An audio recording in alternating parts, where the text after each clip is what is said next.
Mr Chair, let's move on. Carol Beaumont. Thank you very much, Mr Chair. It's a great pleasure to rise to speak for the first time in this 50th Parliament. But, of course, the matter we're debating is not one that is a great pleasure. It is one that Labor opposes, and I proudly join my colleagues in opposing this legislation because it is discriminatory. At its very essence, this is discrimination. But I do want to note the point that my colleague Dr Megan Woods made about unemployment, and youth unemployment in particular. There is no doubt a crisis in New Zealand around youth unemployment, and it is part of a wider economic crisis we have in our country, of low incomes, of high unemployment, of high levels of underemployment. People want work and they want a decent standard of living. And we have a crisis because we have a government without any ideas. So what do they revert to? They revert to type, of course. Straight out discrimination. It is wrong for young people to be paid less for doing the same job. And that's precisely what this bill does. And age is not a proxy for skills or experience. As others have said, there could well be 18-year-olds who have more experience than a 24-year-old doing the same job. Youth and age are not proxies for skills and experience. And why should it be that a young person working at a supermarket at the busiest time of the week, so often our supermarkets, anybody who does any shopping, and maybe across the other side of the house that people don't know about this, but if you go in at a busy time in the evening or weekend, you will see a lot of young people. And that is also the busiest time. And our supermarkets are relying on their labour. Why should they be paid less at the busiest time? It's actually a double whammy. It's ridiculous. So this is a discriminatory piece of legislation. And it also has a nice little twist about punishing youth beneficiaries to boot.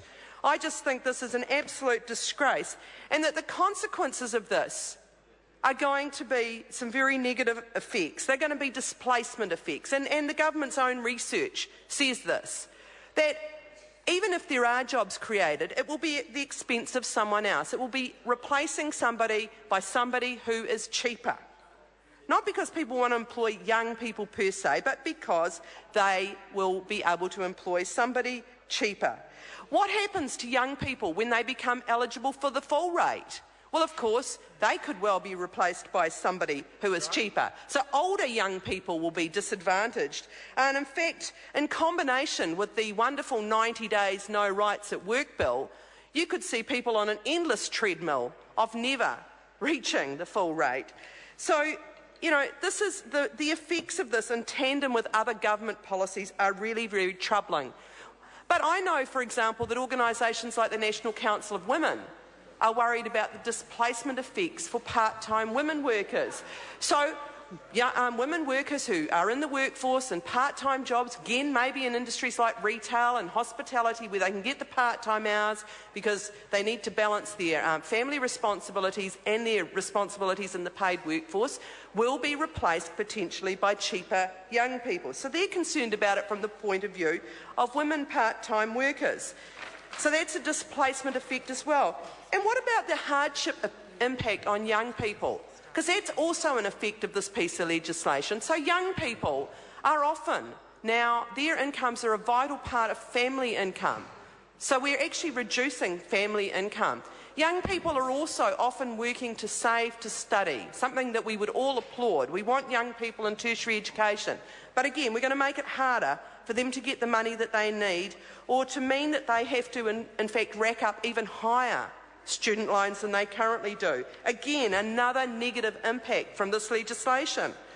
But what underlines this, and I want to acknowledge the contribution made earlier by Phil Goff on this, what this is really about is the typical National Party approach to our workplaces and to workers' rights, which is actually around making or reinforcing the idea of cheapness is what is really at effect here, that workers are actually expendable commodities, that we don't want to be ambitious about lifting incomes in New Zealand. We don't want to create better quality workplaces. We don't want to have workplaces where, in fact, workers are treated with respect and that their ideas and innovation is what drives productivity. No, we want to continue to have an approach that's been National's approach now for decades, which is making cheaper work the norm. The question is that the question be now put. Those of that opinion will say aye. Contrary, no. Ayes have it. Party vote. The clerk will conduct a party vote. New Zealand National. 59 votes in favour. New Zealand Labour. 34 opposed. Green Party. 14 votes opposed. New Zealand First. 7 opposed. Māori Party. 2 votes in favour. Mana. 1 opposed. Act New Zealand. 1 vote in favour. United Future. 1 vote in favour. Brendan Horan. 1 opposed. Any other votes? Point of order, Mr Chair. Point of order. I seek leave to correct the vote. The Maori Party vote should have been 3 votes in favour. 3 votes in favour. It doesn't need to, I know. I don't need to do anything. The vote had not been declared, so I just correct it here and then I'll announce it. Right.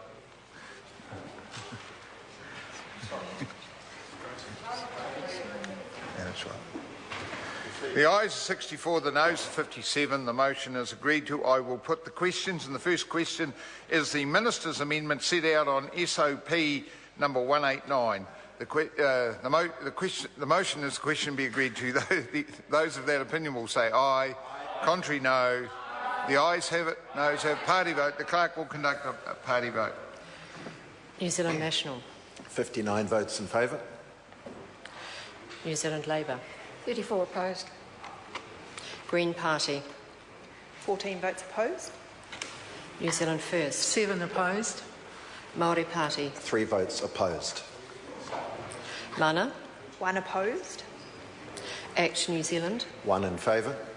United Future. 1 in favour. Brendan Horan. 1 opposed.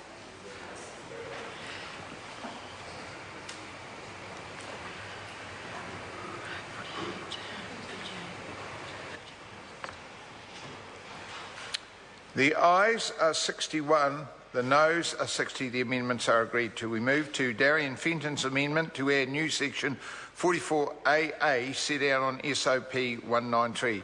The question is that the amendments be agreed to. Those of that opinion will say aye.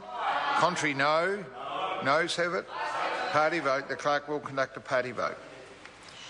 New Zealand National. 59 votes opposed. New Zealand Labour.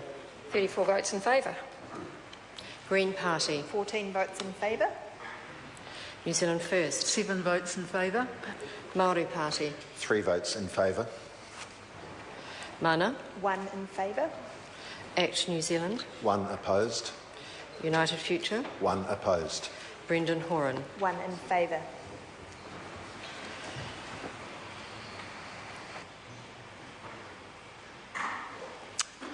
The ayes are 60, the noes are 61. The amendments are not agreed to. We move now to Darian Fenton's amendments to new section 40. Sorry, I'll read that again. The amendments of new section 4A1 small a and new section 4A1 small ci set out on SOP number 192. Question is that the amendments be agreed to. Those of that opinion will say aye. Contrary, no. Noes have it. Party vote. The clerk will conduct a party vote. New Zealand National. 59 votes opposed. New Zealand Labour. 34 votes in favour. Green Party. 14 votes in favour. New Zealand First. 7 votes in favour. Māori Party. 3 votes in favour. Mana. 1 in favour. Act New Zealand. 1 opposed. United Future. 1 opposed. Brendan Horan. 1 in favour.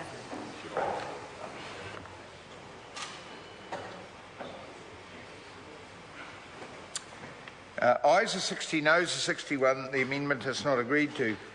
Excuse me. Darian Fenton's amendment to new clause 4A1C2 set out on SOP 192 is out of order. It's inconsistent with the previous decision the committee has taken.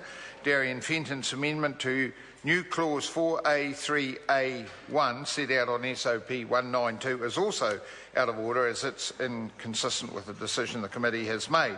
But Darian Fenton's amendment to new section 4A5 and new section 4A6 set out on SOP number 192 is in order, and I will put the question that the amendments be agreed to in the name of Darian Fenton.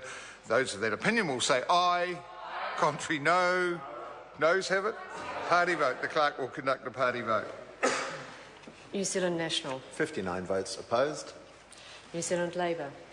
34 votes in favour. Green Party. 14 votes in favour. New Zealand First. 7 in favour. Māori Party. 3 votes in favour. Mana. 1 in favour. Act New Zealand. 1 vote opposed. United Future. 1 opposed. Brendan Horan. 1 in favour. Ayes are 60, noes are 61. The amendments are not agreed to. The question now is that Part 1, as amended, stand part. Those of that opinion will say aye. Contrary, no. Ayes have it. Noes have it. Party vote. The clerk will conduct a party vote. New Zealand National. 59 votes in favour. New Zealand Labour. 34 votes opposed. Green Party. 14 votes opposed. New Zealand First. 7 votes opposed. Māori Party. 3 votes opposed. Mana. 1 opposed. Act New Zealand. 1 in favour. United Future. 1 in favour. Brendan Horan. 1 opposed. Ayes are 61, noes are 60. The amended Part 1 will stand part. The question now is that Part 2 stand part. The debate on clauses 6 and 7. Mr Chair. Darian Fenton. Thank you, Mr Chair. Well, I stand to take a call in part